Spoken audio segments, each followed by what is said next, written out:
O homem chamado Eiichiro Oda fez o absoluto impensável nesse capítulo. A única vez em que o Oda pausou os eventos que aconteciam ao redor dos Mugiwaras para mostrar os eventos que acontecem ao redor do mundo, a única vez que isso aconteceu foi durante o arco de Wano, por ser um arco extremamente longo e dividido em 3 atos, o que deu a brecha que ele precisava para ele fazer essas pausas e mostrar o que aconteceu ao redor do mundo. E a gente achava que depois do arco de Wano a narrativa ia voltar ao normal como era de costume, mas não, galera. O Oda surpreendeu demais nesse capítulo, jogando mais uma bomba enorme nele, e eu espero que ele continue assim. Se essa saga final continuar nesse ritmo, galera, vai ser só pedrada em cima da gente. Assim como a gente viu a pedrada que tentaram fazer, que tentaram jogar em cima do LoL nesse capítulo, né? Então, nesse vídeo, vamos falar sobre o Aokiji em Holy Cake Island, como eu acho que o verdadeiro Bartolomeu Kuma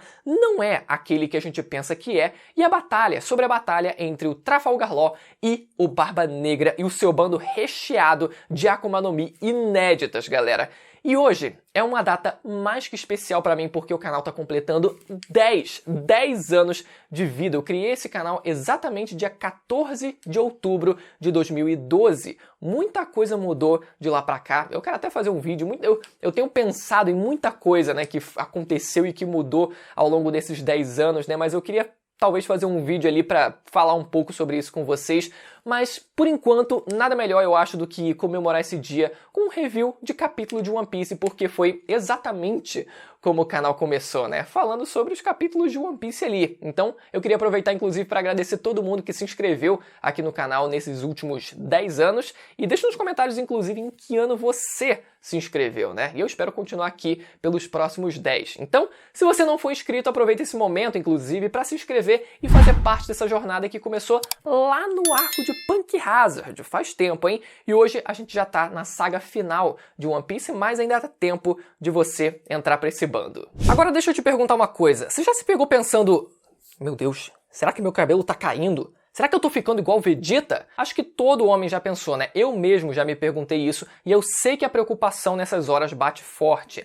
A Paula aqui em casa vive falando que eu sou muito vaidoso, mais até do que ela se bobear. E tá certo, a gente que é homem tem que se cuidar mesmo. E é claro, a gente brinca que faz piada e tudo, mas a gente sabe também que esse é um problema que afeta de verdade a autoestima da gente e a Manual tá aqui pra te ajudar nisso. Como é que funciona? É só você entrar no site e responder um questionário. Uma equipe médica analisa e você recebe a prescrição do tratamento exclusivo para o teu caso, sem a necessidade de marcar consulta, tudo muito prático. O tratamento é sim comprovado, pode ficar tranquilo, e o resultado pode ser visto a partir do 4º mês, seguindo as orientações direitinho, é claro. Vocês vão ver as imagens aí. E não importa se o seu caso já está mais avançado ou no começo, o tratamento serve para os dois, tanto prevenindo quanto revertendo o processo da queda capilar. Então, se esse é um problema que mexe com a sua autoestima, que te afeta de verdade, não deixa para depois não. Acesse o link na descrição e claro que tem cupom exclusivo para os brothers aqui do canal, 40% de desconto no primeiro pedido usando o código BANDEIRA40, mas é por tempo limitado, hein? Além disso, tem mais, o frete é grátis e embalagem super discreta para você receber o produto na sua casa, beleza? Confere lá. Começando pela capa do capítulo 1063 de One Piece,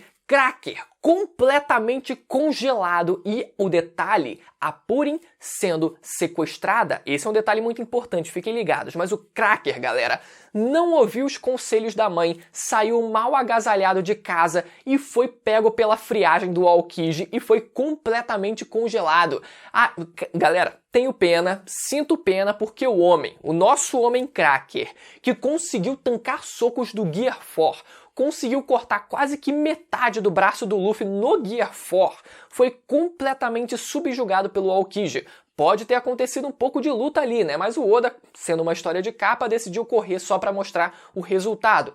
Pode ser, mas no fim, galera, é bem óbvio que a luta foi extremamente fácil pro Aokiji, subjugou sem problema nenhum o Cracker. Ah, mas é que ele tava ali se curando, ele estava ferido. Pô, galera, tem 5, 6 anos que essa luta aconteceu, pelo amor de Deus, não vem com essa desculpa, ele tava enfaixado ainda, né, tem que ver se... não, pelo amor de Deus, 5 anos que esse arco acabou, não vem com essa mais não. Mas o detalhe importante é que, por mais que a gente só veja o resultado ali do Cracker tendo sido congelado e a Purin sendo sequestrada, eu não acho que a missão se a gente considerar que é realmente o Aokiji ali, né, junto com alguém do bando do Barba Negra, que provavelmente é o Shiryu, já que a gente não viu ele nesse capítulo, não parece que a missão deles terminou em Holy Cake Island. Parece que eles ainda precisam fazer mais uma coisa e pode ser que a gente ainda veja quem era a segunda silhueta ali que estava junto do provável Aokiji ainda nessa história de capa. Mas o detalhe que a gente viu é que a Purim ela foi sequestrada também nessa história de capa.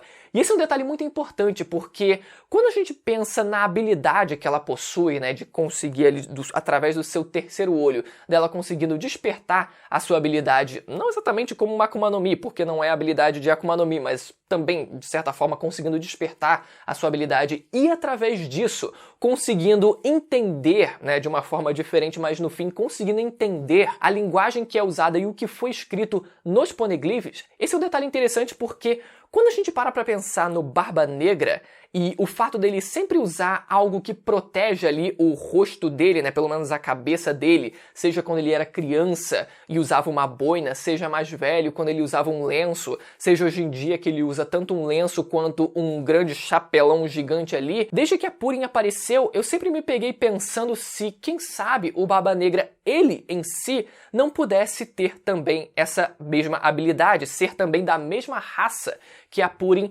e o fato da gente ver a Purim ter essa habilidade ser uma forma de justificar para quando o Barba Negra ele viesse a mostrar esse terceiro olho e essa habilidade não parecer que saiu completamente do nada. Talvez a introdução do poder da Purim fosse só uma desculpa para que quando o Barba Negra mostrasse essa habilidade, ele pudesse de alguma forma também ler as escrituras dos poneglyphs. Só que não parece que esse é o caso. Realmente foi interessante que a Purim ela foi aproveitada e o fato dela ser uma das pouquíssimas ou quem sabe até a única da sua raça, vamos colocar assim, né? Ter sido pega pelo bando do Barba Negra e ser realmente útil, o que também vai dar um motivo a mais ali pro Sanji querer salvar a sua, então, noiva, né? Pelo menos na época de Holy Cake Island, para lutar contra um dos membros do bando do Barba Negra. Mas iniciando o capítulo, a gente vê tanto o Luffy quanto a Bonnie e o Chopper comendo feito um porco ali. Os três com o bucho cheio pra caraca e a Punk ali dizendo, né? Uma das Punks, a Atlas, se eu não me engano, ela dizendo lá, pô, vocês comeram pra caraca, a barriga de vocês tá cheia pra caramba, né? E o Jimmy, a minha já era assim. Foi muito bom, cara. Foi muito bom esse diálogozinho na primeira página, pelo amor de Deus. E a gente vê, ao longo do que as páginas elas vão passando, que eles três, eles trocam as suas roupas para as roupas temáticas do arco, né? Sempre tem as famosas roupas temáticas do arco, e eles agora com essas roupas mais futuristas. Os três continuam caminhando, e a gente vê que o Chopper, em específico, ele repara num grupinho, que tem uma altura até similar à dele, mas cada um escrito uma matéria nas suas costas. Um escrito petrologia, o que poderia ser o quê? Estudo do petróleo, história e mais alguma coisa que a gente não consegue ler. Esse é um detalhe que pode ser importante mais adiante, a gente não sabe se essas figurinhas que passaram ali, que tem uma altura bem parecida com a dele, mas eu não acho que são parecidos com o Chopper especificamente, né? Mas que podem ser ou alunos ou professores de alguma coisa envolvendo ali todos os estudos do Vegapunk, quem sabe ali, enfim, alguma coisa, esse pessoalzinho que passou ali e o Chopper reparou neles passando, com certeza eles vão ter um detalhezinho a mais, uma importânciazinha a mais ali. Inclusive, será que eles vão ter a mesma aparência dos automatas que vieram lá da Lua, né? Seria interessante, né? Para fazer o link que eu já venho falando aqui várias e várias vezes, que foi justamente a tecnologia lunar dos automatas que foi parar na ilha natal do Vegapunk. Então, né, eles encapuzados ali, né, sem a gente ver as aparências deles, mas tendo uma altura e até uma fisionomia bem parecida ali com os automatas, será que vão ter a mesma aparência? Eu acho que tem uma possibilidade sim de ser. Inclusive a gente vê vários prédios ao longo do que eles vão caminhando, vários prédios em forma de foguetes. Além de ser extremamente tecnológico, eles veem vários prédios com formas de foguetes. E o Oda, ele tá me deixando sonhar. O Oda, ele tá me deixando sonhar porque desde 2013 aqui, falando com o canal é velho, desde 2013 eu imaginava a possibilidade de, quem sabe, o bando ele fazer uma jornada espacial. Eu sei que foge muito do trajeto que eles estão seguindo, mas a gente tem que levar em conta também o quão importantes são as luas de One Piece, que eu falei na semana passada também, o quão importantes são as luas E a gente vê esses foguetes aqui, né, com esses prédios em forma de foguetes. Quem sabe, não sei. Só que em um determinado momento, um pacifista policial aparece com um visual repaginado ali, né, provavelmente exclusivo da ilha Egghead. Só é curioso o fato desse pacifista, ele ter chegado ali, vocês comeram comida gratuita ali, vocês estão ali usando roupas ali que não deve tal, e começa a atacar eles gratuitamente. Só que até o começo do capítulo não parecia ter problema nenhum pegar comida de graça. A gente viu um dos Vegapunks acompanhando eles no começo do capítulo e eles pegando aquela comida e o Vegapunk lá de boa, tipo, não, tá tranquilo e tal. Talvez não fosse exatamente de graça, só que o Vegapunk, tipo, na hora deixou eles pegarem a comida e falou, não, tá tranquilo, pode pegar a comida aí, só que, em tese, isso não era permitido, e quando o pacifista policial chegou, ele falou, que porra é essa que tá acontecendo? E aí começou a fazer o trabalho dele normal, né? Não entendeu a nuance do Vegapunk ter liberado a comida de graça pra eles naquela circunstância em específico. É o que eu acho, né? Mais do que ser uma possível armadilha do Vegapunk, tipo, pega a comida de graça aí pra depois eu mandar o pacifista atrás de tu. Acho que não. Mas a consequência disso é que o Luffy precisa se defender, mas a Bonnie impede. A gente vê a Bonnie dando um chutão na cara do Luffy ali, impedindo que ele atacasse o pacifista.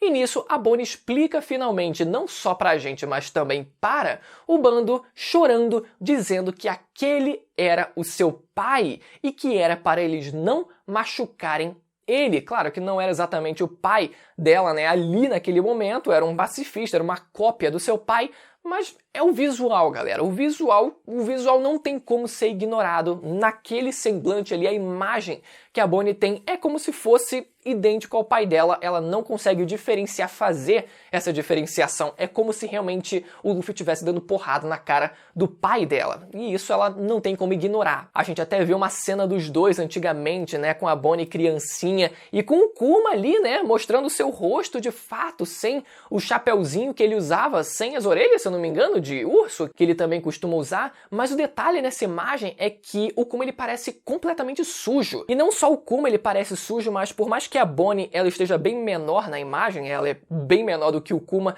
mas ela também parece bem suja. Isso remete à imagem da Bonnie quando criança, desenhada pelo próprio Oda. Ela ali comendo aquela porrada de fruta e tal, né, se divertindo e toda, mas ela também estava bem suja, ele parecia também bem pobre nessa época, o que também remete ao próprio Kuma, quando ele era criança, que também parecia bem pobre, né? Então, a gente tem que entender, a gente vai entender ainda como exatamente esse cara que parece todo sujo, ele se tornou um rei de um país. E como ele foi, e como ele passou principalmente a ser chamado de tirano. Provavelmente alguma confusão aconteceu, porque não parece que ele é realmente um tirano. Agora vamos falar sobre o tal verdadeiro Kuma. A gente viu no capítulo passado o Serafim do Kuma com a CP0 sendo chamado de criança problema. Além disso, a gente teve também a correção por parte da equipe do Oda em relação à cor do cabelo daquele Kuma, sendo na verdade de cor branca, assim como o resto dos serafins. E a gente viu como o Kuma original, pelo menos aparentemente o Kuma original, foi resgatado pelos revolucionários e que, por mais que ele tenha sido resgatado por eles, ele continuava agindo como se fosse um robô quando ele responde para o Dragon às suas ordens, né? Chama de mestre, enfim, como se ele estivesse obedecendo, mas ele não oscila em nenhum momento, ele não demonstra em nenhum momento nenhum resquício de humanidade. Enquanto, em contrapartida, o Serafim do Kuma que a gente viu no capítulo passado, que está com a CP0, foi chamado de criança problema. O que eles quiseram dizer com isso? Muito provavelmente que ele está dando defeito, que ele não está seguindo a programação correta. E isso pode ser um indício de que aquele, na verdade, seja hoje em dia o verdadeiro Bartolomeu Kuma. Pode ser, é só uma possibilidade, que o Vegapunk ele tenha extraído a consciência como se fosse realmente transportando para um HD externo e passado para aquele novo corpo de Serafim do Kuma, e por isso ele esteja sendo chamado de criança problema dessa forma. Pode ser inclusive que a nova mentalidade, a nova consciência do Kuma de verdade, hoje em dia seja até o de uma criança, e por isso ele seja tratado dessa forma até, né? Não só pela aparência dele. Pode ser que ele nem sequer tenha a consciência de adulto dele, mas enfim, isso é tudo muito viagem, mas pode ser uma das possibilidades para a gente ter o verdadeiro Kuma aparecendo, pelo menos a consciência do verdadeiro Kuma aparecendo, pelo menos de uma forma sutil, dá pra dizer, né? Mesmo que ele não recobre completamente a sua consciência.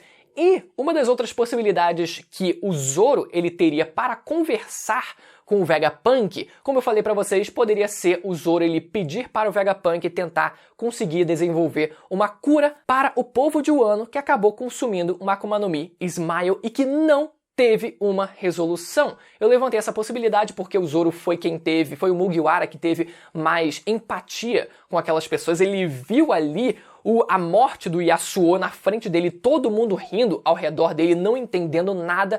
Pode ser que seja o caso, ou pode ser que o Zoro ele também estivesse querendo falar sobre o Kuma. Afinal, o Kuma ele protegeu o navio dos Mugiwaras durante os 2 anos e isso está diretamente envolvido com o bando, né? Então pode ser que ele e o resto do bando queira discutir sobre isso com o Vegapunk. Agora, na segunda parte do capítulo, a gente vê o Teach atacando o submarino do LoL ali, galera. Dando porrada terremótica ali, raios negros vazando ali pelo céu, indicando que ele realmente, confirmando ali realmente que o Teach ele consegue imbuir o seu Haki do Rei nos seus golpes, mais especificamente nos seus terremotos ali, ó. Provavelmente nesse momento o Teach ele estava voando em cima do Stronger e em cima também do Doc Q ali, ó, no meio do mar, porque a gente vê o navio e a gente vê os terremotos ali, ó, lá longe, lá pra trás do quadro, né? E o frame ali do submarino do LoL, tipo,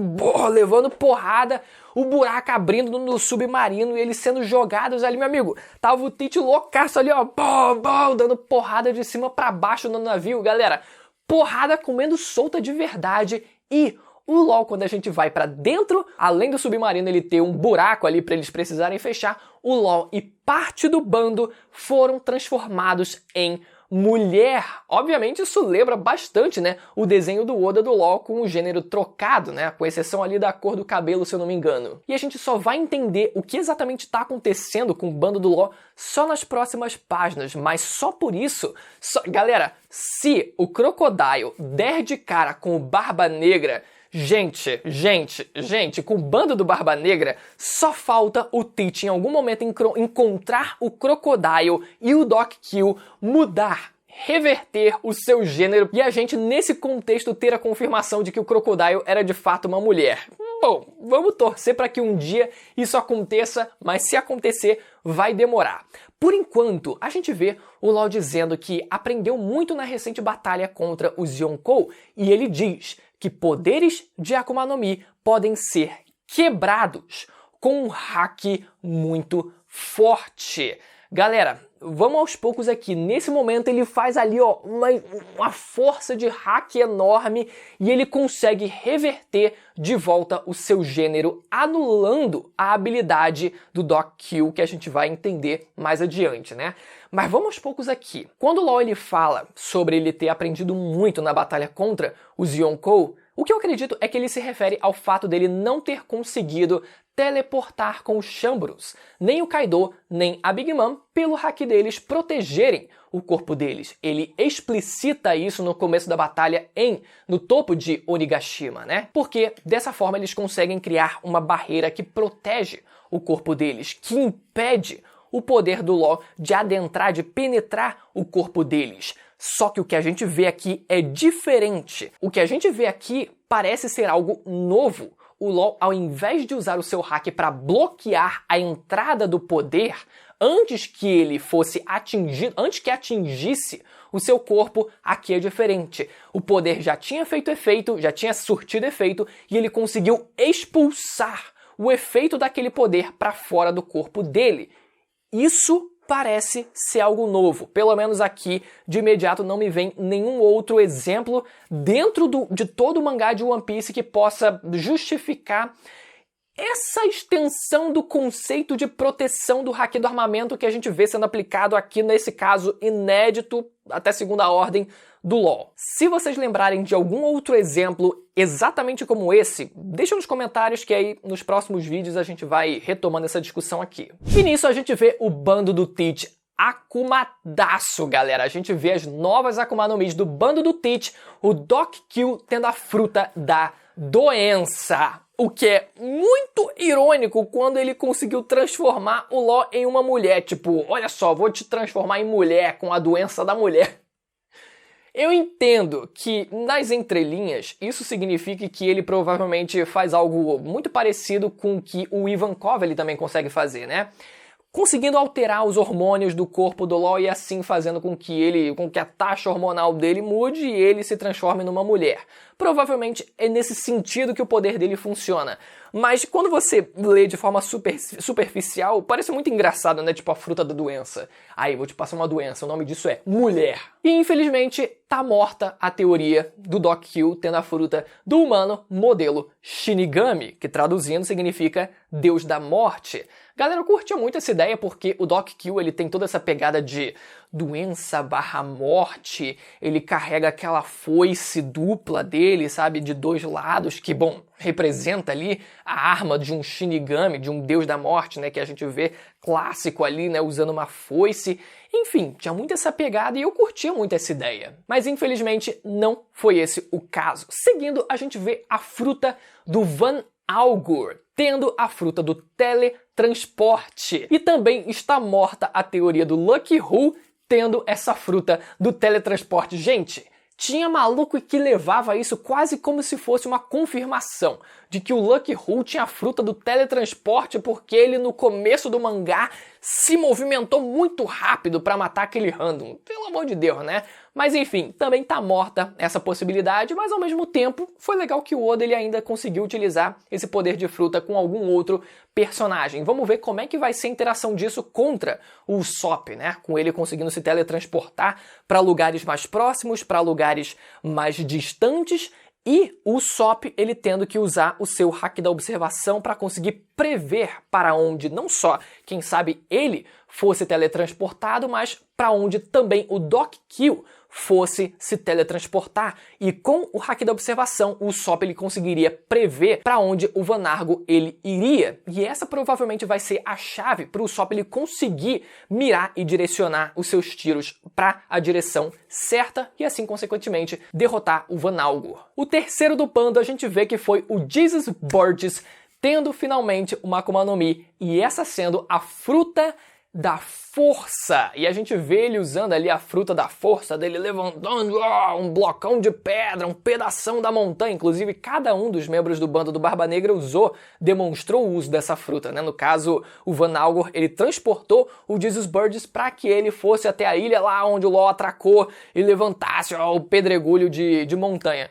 É um feito relevante, mas eu acho que, bom, no mínimo se aproxima do feito, por exemplo, do Jozo em Marineford, que foi levantar aquele iceberg gigantesco. É uma fruta que combina com a temática do personagem, com ele usando uma máscara de lutador, de luta livre, né?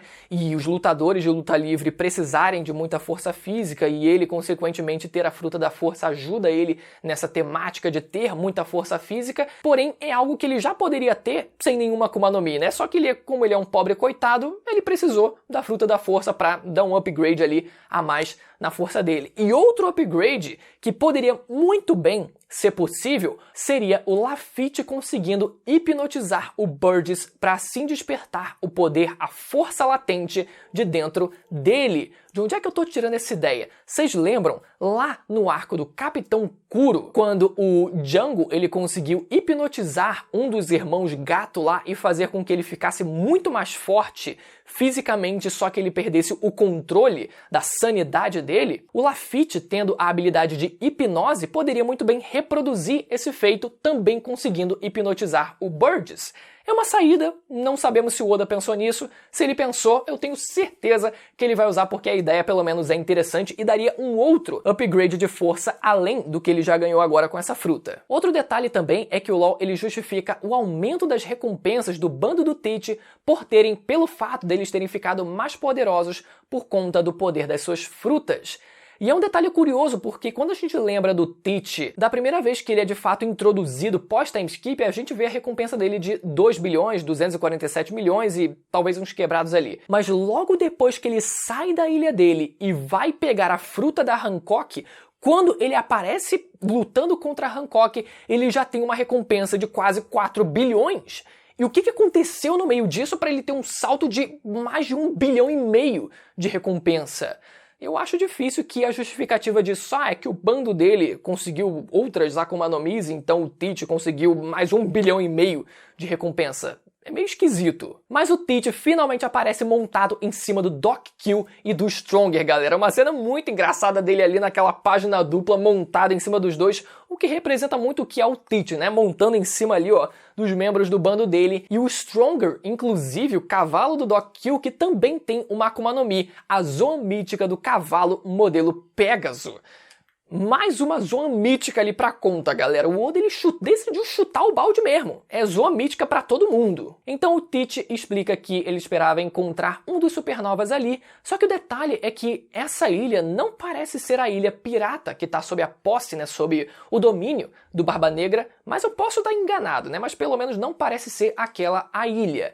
E o Teach ele diz que quer as cópias dos Road Poneglyphs que o LoL tem com ele. E a gente sabe que o LoL tem a cópia do Poneglyph de Wano e talvez ele tenha também a de Zou, já que ele também participou do arco. Mas será que ele tem a cópia do Poneglyph de Holy Cake Island? Aí nesse caso seria muita trouxice por parte do Luffy de entregar essa cópia pra algo que o LoL não teve nem participação nenhuma, né? E é aqui que a gente volta para a história de Kappa. De qualquer forma, mesmo que o LoL ele não tenha a cópia do Road Poneglyph de Holy Cake Island, a gente precisa lembrar que o Aokiji está em Holy Cake Island, se a gente considerar que é ele mesmo, né? E se a pedra da Big Mom estiver por lá, meu amigo, é certeza dele pegar a cópia ou até a pedra em si. Se ele tiver a oportunidade, por que não trazer logo a pedra? E nisso, o Barba Negra ele teria 3 Road Poneglyphs ou 3 cópias dos Road Poneglyphs, galera. E com isso, só ficaria faltando o último, que era o que ficava na Ilha dos Tritões,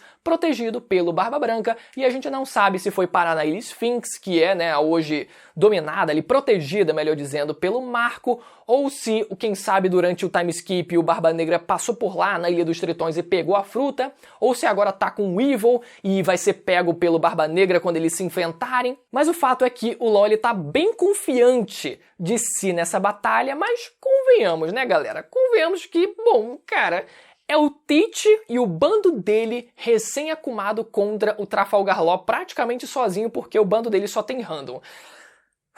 Vai ser um massacre, galera. O Loli provavelmente vai terminar sequestrado pelo Teach, assim como o Kobe, e pelo menos dessa forma a gente vai ter todos os membros envolvidos no incidente de Rockport unidos, tanto o Kobe quanto o LoL sendo presos pelo Barba Negra. De qualquer forma, movimento insano do Teach, tanto na capa do capítulo quanto no capítulo em si, galera.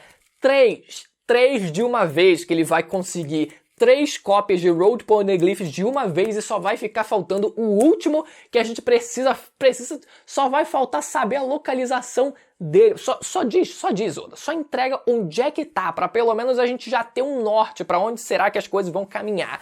Enfim, galera, eu espero que vocês tenham gostado de mais um review aqui no canal. 10 anos de canal, como eu falei pra vocês. Eu espero que vocês tenham gostado do vídeo. Se você ficou até o final e não foi inscrito ainda, aproveita pra se inscrever e ativar o sininho pra não perder os vídeos que saem semanalmente comentando o mangá e o universo de One Piece. Ó, link na descrição pra você começar o seu tratamento contra a queda capilar com a manual, beleza? Até a próxima, tchau!